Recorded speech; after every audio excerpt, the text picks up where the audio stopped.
Morphegenix podcast is it's a podcast that interviews or talks with and has discussions with people in the agribusiness as well as the food industries. So it's our aim is to have discussions and interviews with people doing interesting things in those industries. So I'm very happy to have you as a guest today on the podcast. So being repeatable, economic, practical, scalable, safe, and secure as effectively the guiding principles of what we needed to do. Then it was all about how could we bring engineering and technology to the table to meet those requirements. And to do that, we very quickly settled on the requirement that we didn't want a special purpose building. We want to be able to shoe into an existing building, providing that the building obviously meets food safety guidelines. You know, it can't be a building that used to make batteries or was used for handling contaminated waste. We need a warehouse that obviously can meet a food grade standard. But we're not here to spend 8 to 10 months trying to retrofit it at millions of dollars just so we could cultivate within the building as a whole.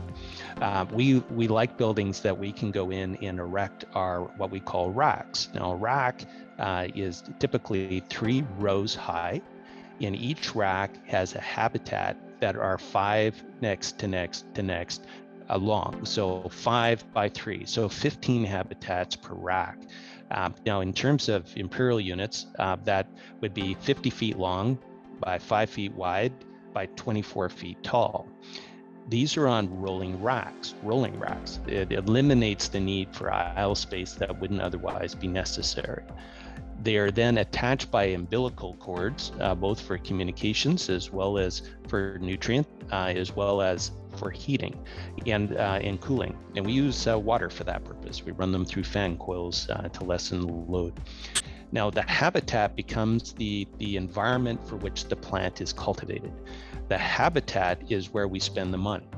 And because of that, we don't have to spend, as I say, millions of dollars and months of renovations within the warehouse. It's confined to the habitat.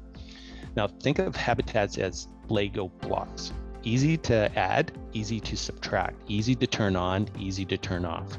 And because of that, we can scale much more readily than someone who's trying to do a wall of green, or someone who is tried to only do 1 or 2 plants within a single environment within a warehouse. Every habitat could have its own plant. So we could have one that's doing wasabi, we could have one that's doing raspberry, we could have one that's doing rainbow char, we could have one that's doing pak choi, we could have one that's doing a medical grade licensed product. Right. You name it, we can do it, mix and match. Now, the facilities in doing it that way allow us also to do 24/7 production, which allows us to effectively harvest, depending on the size of the facility, 1 habitat every hour on the hour. Perpetual harvest, perpetual pack and label to be able to do ongoing shipment. Now, that helps these projects for cash flow, but oddly enough, it also reduces the requirement for labor. We're able to operate with a lot less staff because we don't have to harvest a big wide area all at once. Wow. We can operate with 5 to 6 level staff. They're forever harvesting 3 shifts. Okay, so does that eliminate the need for seasonal plantation? There is no seasonal. The habitats don't know the seasons. We tell them the seasons. Wow. And by being able to dial in the nutrient schedule, dial in the environment in which they operate, we're also able to shorten the cycle. So let me give you an example. Everyone loves basil. Basil is the one thing that you'll find in every store around the planet. It's the one microgreen that's most common. Basil grown outdoors will take between 50 and 60 days to reach maturity for harvest. We do it in 21.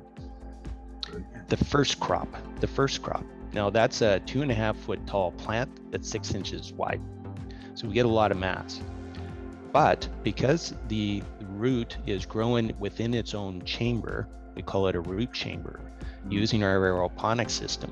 Once the root becomes fully developed, after we harvest the top of that plant, everything above the root zone, it regrows in less than 15 days. So we can get 2 crops in less time than it takes for a full crop to grow. Up to 3 crops can be grown from the same root mass before it's time to clean the whole thing out and move on.